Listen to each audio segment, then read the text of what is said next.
नमस्कार, सत श्री अकाल। कल दिन दे टाइम मेरे को दो लोग आए सीगे, एक भैन आई सी, एक कोई भाई साहब आए सी। ਜਿਹੜੇ भाई साहब सीगे उन्हां दे कुड़ी दे उत्ते ਉਹਦੇ ਉੱਤੇ 5 जिन सीगे। ਉਹਦਾ मैं इलाज किया।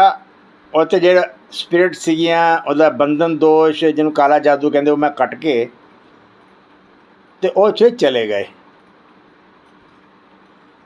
तो मेरा सारा दिन उदास रहा। शामी क्लास सी तो मैं जी मैंटोर है, मैं उन्होंने कहा भी मैं कहा अजे बड़ा दिन उदास रह गया, मेरा जिसम थले नूं जा रहा। वो कहती थोड़े और बूस्टर कितने? मैं कहा सब कुछ है, मेरा सब कुछ है। कहती अपनी नज़र उतार लो या इस तरह कर लो। पर मैनू फिर मैं सब कुछ किया मगर मैनू कोई फर्क नहीं पिया। राती कोई 9:45 का टाइम सीगा तो मैं उठ के सौन जा रहा सी तो यकदम मेरे अंदरों कोई चीज़ निकल के बाहर खड़ी हो गई आके। जिदा मैं जिन कढ़िया सी उन्होंने जो एक जिन मेरे उत्ते आ गया। मैनू शाम तक उन्हें परेशान किया, किसी काम नूं दिल नहीं करता सी। और कल कसम वाली गल है कि एक रोटी की ग्राही नहीं मिली मैनू।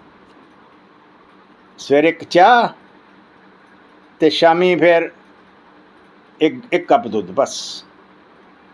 भुख ही नहीं लगी। क्यों? मेरे तो महाराज जी आ गए सी ना। जो राती बाहर आके खड़ा हो गया, क्योंकि मैनू तो इन्हां दी आदत हैगी आ, मैनू कोई डर नहीं लग्या। मैं हाँ भाई। कहता आपने बहुत गलत किया, मुझे वहाँ से निकाल दिया। मैं क्यों भाई? मैं कहा तूने उस बच्ची की ज़िंदगी बर्बाद करनी सी। कहता मैं कोई ज़िंदगी बर्बाद नहीं करता, मैं तो अपनी चैन से रह रहा था उसके साथ। मैं कहा बाकी कहाँ हैं? कहता बाकी भी सब जा चुके हैं, अब मैं आपके पास आया हूँ, मेरे एक छोटा सा काम है। मैं बोलो। फिर उसने मुझे जो बताया आप भी सुनिए और आपके भी रोंगटे खड़े हो जाएंगे। कहता जी मैं ज़मींदार था हरियाणा के अंदर। तो मैं एक दिन शाम को खेतों में से घर आ रहा था कि कौन लोग थे पता नहीं, मुंह पे कपड़ा बांध रखा था उन्होंने, में से ट्रैक्टर के आगे खड़े हो गए तो उन्होंने मुझे मारना शुरू कर दिया। मुझे मारते मारते उन्होंने मार दिया। उसके बाद मैं भटकता रहा। एक मुसलमान ने जो ये जादू टोना करता था उसने मुझे पकड़ा और मुझे जिन के रूप में अंदर डाल दिया। और मैं कई जगह रहा हूँ और कोई ना कोई आ जाता है और मुझे भागना पड़ता है। यानी कि कोई ना कोई उस पर निकालने का मंत्र शंत्र कोई भी करता है, कहता मैं निकल जाता हूँ। क्योंकि जो भी ये करते हैं ये थोड़े टाइम के लिए होता है, पर आप जो कर रहे हो ये लंबे समय तक है। कहता पहले भी मैं इसके बाद 3 बार निकला हूँ, 3 बार इसके जिस्म में फिर आ गया था। कहता मेरी एक ख्वाहिश है जो मेरी आखिरी तमन्ना बच गई थी, इसलिए मेरी गत नहीं हो पाई, अगर वो आप पूरी करवा दो मेरी आखिरी इच्छा तो मुझे इस योनि से छुटकारा मिल जाएगा। मैं बोलो जी। कहता जी मेरे घर में बस आपको इतना ही बताना है कि मुझे इन लोगों ने मारा है। कोई बात नहीं, मुझे तो कोई परेशानी नहीं है। मैं कितना टाइम हो गया? कहता शायद 16 साल हो गए हैं। तो मैं क्या घर वाले हैं? कहता हाँ घर वाले हैं। मेरे जो बापू हैं वो काफ़ी बुज़ुर्ग हो गए हैं। मेरा बड़ा भाई भी है, अब उनके बच्चे भी हो गए हैं। तो बाकी आप मेरा ये काम कर दो तो मैं इस यूनि से छुटकारा मिल जाएगा।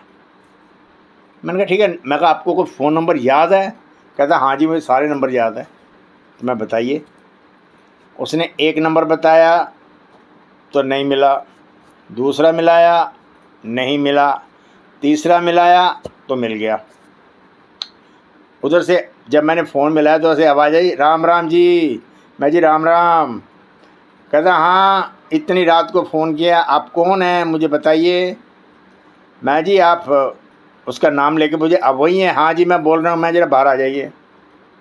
कहता क्यों आप कहाँ हो? मैं कहा मैं दिल्ली से बोल रहा हूँ, आप ज़रा बाहर आ जाइए। मैं आपके आसपास तो नहीं है कोई? कह रहा नहीं। तो मैं फिर भी बाहर आ जाओ। मैंने उसको एक बात आई कि आपका लड़के का ऐसे ऐसे हुआ था। हाँ भाई, तुम्हें कैसे पता? मैं जी वो मेरे पास ही हैं इस टाइम।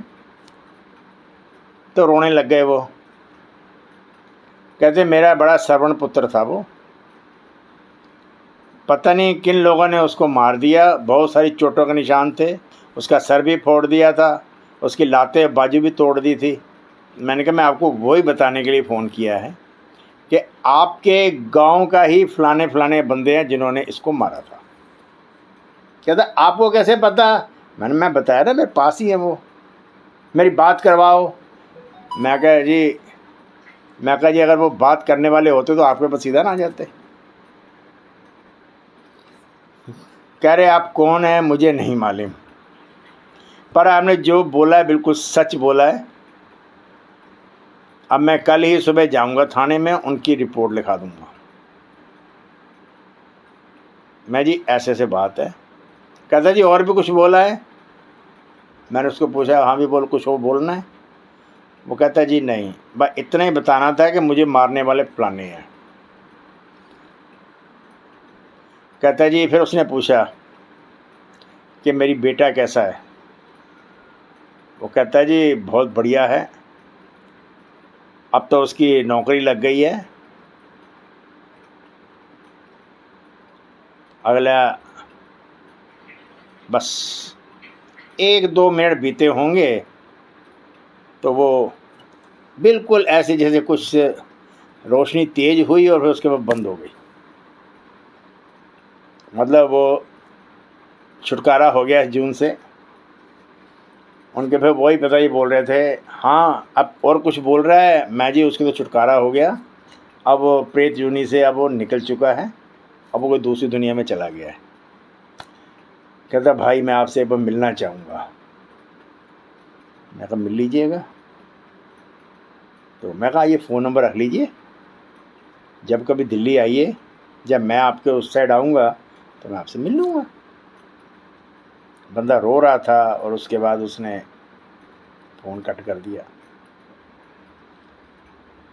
तो मैं आपको ये बताना चाहता था कि जो हमारे तांत्रिक लोग हैं ना, ये कैसे सीधी सादी जो आत्माएं होती हैं उनको प्रेत योनि में ले आते हैं, उनको प्रेत बना देते हैं, जिन बना देते हैं, परंतु ब्रह्म राक्षस नहीं बना पाते। क्यों? वो महापंडित होता है, उसके बाद वो राक्षस बनता है, वो बहुत ही खतरनाक होता है। देखिए वाहिगुरु और भगवान के आशीर्वाद से इन दोनों का तोड़ है मेरे पास।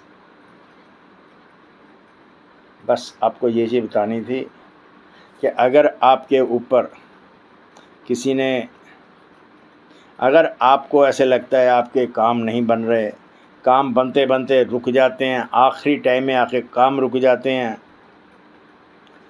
पेट में दर्द शुरू होती है, सिर में दर्द शुरू होती है, ज़्यादातर जब शुरुआत होती है तो पेट में दर्द होती है। पेट में दर्द उठने के बाद फिर सिर दर्द, छाती दर्द, पूरा जिस्म दर्द करता है। तो अगर ऐसा कुछ भी होता है तो आप सावधान हो जाइए, अपना ऑरा चेक कराइए, क्योंकि ऑरा के अंदर पूरी कुंडली और पूरा आपकी ज़िंदगी का ब्यौरा हमारे ऑरा के अंदर होता है। और आगे जाएंगे तो हमें वहाँ पे कोई नाम बगान से नहीं को पहचानते, वो हमारे ऑरा से पहचाना जाता है। क्यों? ऑरा कई कलर का होता है। मैं आने वाले टाइम पे आपको पूरा समझाऊंगा, आपको जियोपैथी स्ट्रेस भी समझाऊंगा, जो आपको कहीं नहीं समझाएगा कोई। सरल तरीके से आपको मैं समझाऊंगा कि आपको समझ आ जाएगी। आज का इतना ही। नमस्कार, सत श्री अकाल।